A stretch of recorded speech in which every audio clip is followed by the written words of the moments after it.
नमस्कार, मैं हिमांशु जर्नलिस्ट। आप हमारे साथ देख रहे हैं प्राइम टाइम विद हिमांशु। भारतीय राजनीति के मनोविज्ञान पर आधारित एक विशेष मोनो पॉडकास्ट आप सबके बीच में आज लेकर आया हूं प्राइम टाइम में। आज का विषय है बिहार का जाति समीकरण, यानी वह सामाजिक संरचना जिसने इस राज्य की राजनीति, संस्कृति और सत्ता तीनों को आकार दिया है। मतलब बिहार की जाति समीकरण के बारे में आज हम बात करने वाले हैं। बिहार यह वही भूमि है जहां से राजनीतिक चेतना ने पूरे उत्तर भारत को दिशा दी। लेकिन इसी धरती पर जात ने राजनीति को एक विशेष रंग दिया, कभी एकता का तो कभी विभाजन का। अब हम बात करने वाले हैं सामाजिक संरचना, बिहार का जाति ताना बाना। बिहार की आबादी को यदि हम सामाजिक दृष्टि से देखें तो यह विविधता का जीता जागता एक उदाहरण है। बिहार की राजनीति बहुत अलग है। यहाँ के समाज को मोटे तौर पर 5 प्रमुख वर्गों में बांटा जा सकता है। हमने इस पॉडकास्ट में 5 वर्गों में बांटा है। सवर्ण, पिछड़ा वर्ग, अति पिछड़ा वर्ग, अनुसूचित जाति और अल्पसंख्यक, मुख्यतः मुस्लिम। इन सब की अपनी परंपरा, अपनी राजनीतिक आकांक्षाएं और सामाजिक भूमिकाएं हैं। जहां ब्राह्मण, भूमिहार, राजपूत और कायस्थ सवर्ण वर्ग का प्रतिनिधित्व करते हैं, वहीं यादव, कुर्मी और कुशवाहा जैसे समुदाय पिछड़े वर्ग की रीढ़ है। अति पिछड़ा वर्ग में नाई, माली, मल्लाह, लोहार, धोबी, पासी जैसे समुदाय बिहार के अंदर आते हैं, जो संख्या में अधिक है पर लंबे समय तक सत्ता से वंचित रहे। इनके वर्ग के लोगों को प्रतिनिधित्व नहीं मिला। क्यों नहीं मिला, हम ये भी जानेंगे। अनुसूचित जातियां जैसे पासवान, चमार, रविदास और मुसहर सामाजिक रूप से वंचित तबके रहे हैं, पर अब वे राजनीतिक रूप से अपनी पहचान बना रहे हैं। रामविलास पासवान हो, जीतन राम मांझी हो, मुकेश सहनी हो, ये इसके बड़े चेहरे हैं, बड़े नाम हैं।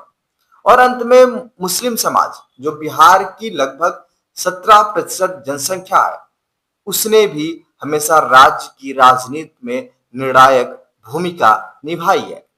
अब हम बात करते हैं दूसरे भाग की, राजनीति का गणित क्या है, जाति और सत्ता का संगम क्या है। आइए हम जानते हैं।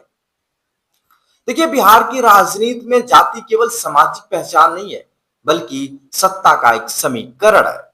1990 के दशक में लालू प्रसाद यादव राजनीति के मंच पर उभरे, तब उन्होंने एम वाई समीकरण, मतलब मुस्लिम और यादव समीकरण का ऐसा राजनीतिक मॉडल पेश किया जो पूरे पूरे उत्तर प्रदेश, बिहार के लिए एक मजबूत कड़ी साबित हुई, जिसने वर्षों तक राज्य की राजनीति को परिभाषित किया।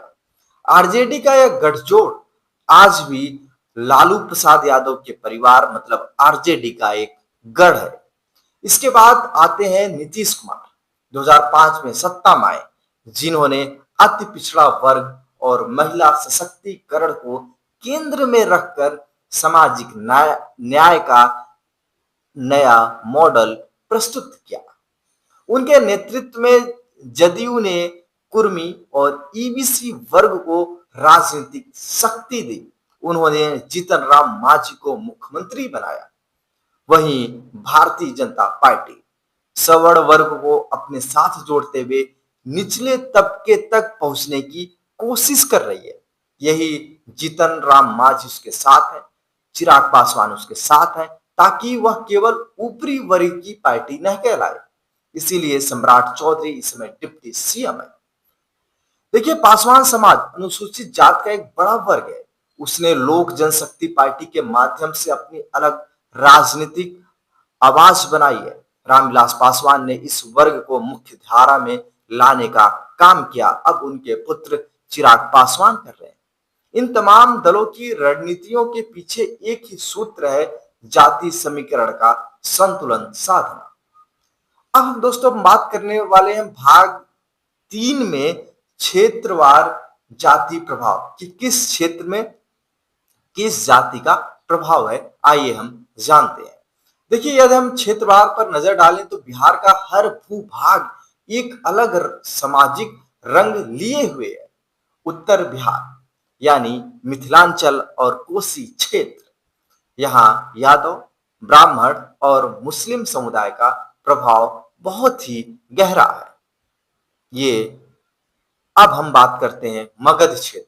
मगध क्षेत्र के अंदर गया, जहानाबाद, औरंगाबाद, यहाँ भूमिहार, पासवान और कुशवाहा समाज की मजबूत पकड़ है। अब वहीं बात करें पटना और दक्षिण बिहार की, तो यहाँ पे कुर्मी, यादव और भूमिहार तीनों ही निर्णायक स्थिति में है। अब हम बात करेंगे सीमांचल।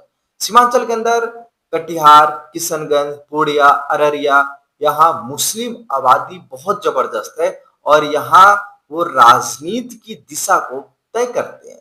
फिर हम बात करेंगे भोजपुर, बक्सर पट्टी, जिसे साहसी धरती भी कहते हैं, वहां राजपूत और भूमिहार का प्रभाव परंपरागत रूप से बना हुआ है। ये जिसे चाहते हैं उसे अपना विधायक बनाते हैं, उसे अपना सांसद बनाते हैं। यही विविधता बिहार को राजनीतिक दृष्टि से अद्वितीय बनाती है। मतलब जो विविधता है, कहीं किसी क्षेत्र का प्रभुत्व, कहीं किसी क्षेत्र का प्रभुत्व, ये सब बिहार की विविधता में एक राजनीति का एक अलग दृष्टिकोण पैदा करती है। अब हम बात करते हैं चौथे भाग में बदलता बिहार एक नई पीढ़ी की तरफ। अब समय का पहिया बदल रहा है। नई पीढ़ी जाति से अधिक रोजगार, शिक्षा और विकास को प्राथमिकता देने को लगी है।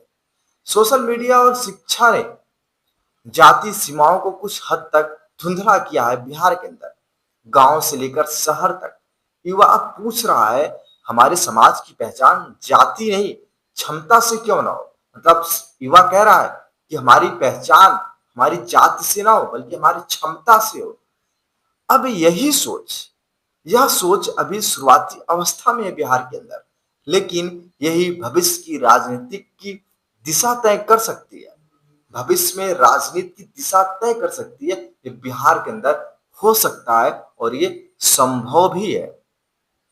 बिहार की राजनीति का इतिहास हमें सिखाता है कि जाति को नकारा नहीं जा सकता, परंतु उसे दिशा दी जा सकती है। जब समाज विभाजन के बजाय सह अस्तित्व की ओर बढ़ता है, तभी लोकतंत्र अपने सच्चे अर्थों में सशक्त होता है।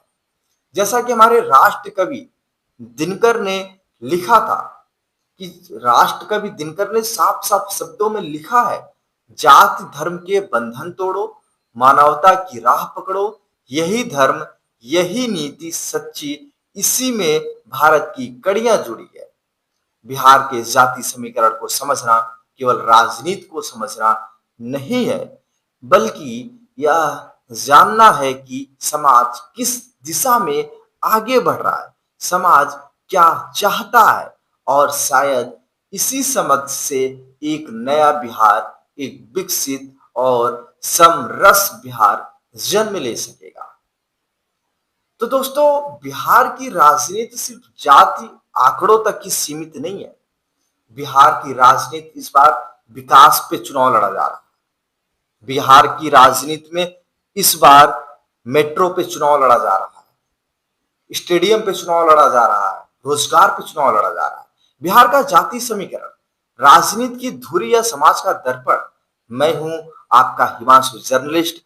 धन्यवाद, आपने अपना कीमती समय हमें इस चैनल पे दिया है, इसके लिए आप सबका बहुत बहुत धन्यवाद। यह एपिसोड अगर आपको विचार योग्य लगा हो तो इसे अपने मित्रों तक जरूर पहुंचाइए और चैनल को कर लीजिए सब्सक्राइब। हर शाम 7 बजे हिमांशु जर्नलिस्ट के साथ आप लोग देखिए prime time with Himanshu journalist इसी चैनल पर। धन्यवाद।